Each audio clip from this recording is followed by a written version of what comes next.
Вика, значи денеска присуствувате на 12-та пифтијада 2014, kao što знаете неформално ова е 15-та, 16-та, ali официјално 2003 година. Значи тргна исто тука во ресторан Грација со тањир пифти, со некаде над 400-500 луѓе.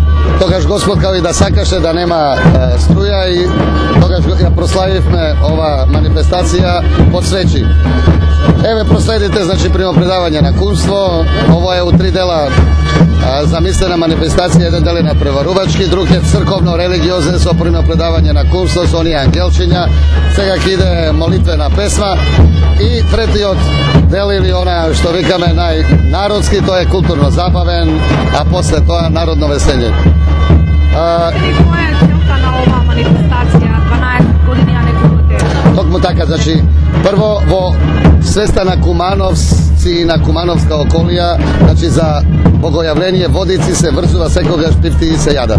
Значи ние и тука направивме една за очувување на традиции, значи беше прва целта, као што видовте имаше ковчиња, па имаше вода, имаше секира, имаше оган, значи оган да не ме изгори, вода да не ме потопи, секира да не ме испресече. Тоа се некои традиционални обичаи и ние тука ги негуваме. Вториот дел, исто така многу битен, е голем христијански празник, значи кој треба да го прославиме.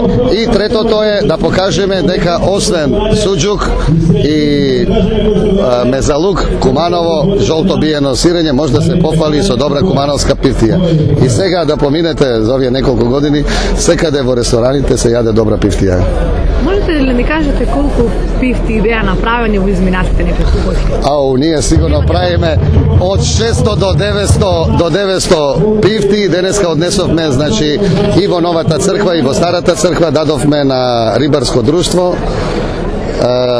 и 25, некаде околу 70 тањира пифти, и тука сигурно има околу 400-500 ќе се и денеска изедат. Вкупно до сега сигурно тоа е голема бројка, се брои над 1000, над 7-8-10 илјади, над 10 илјади. Благодарам, нека се. Ви благодарам.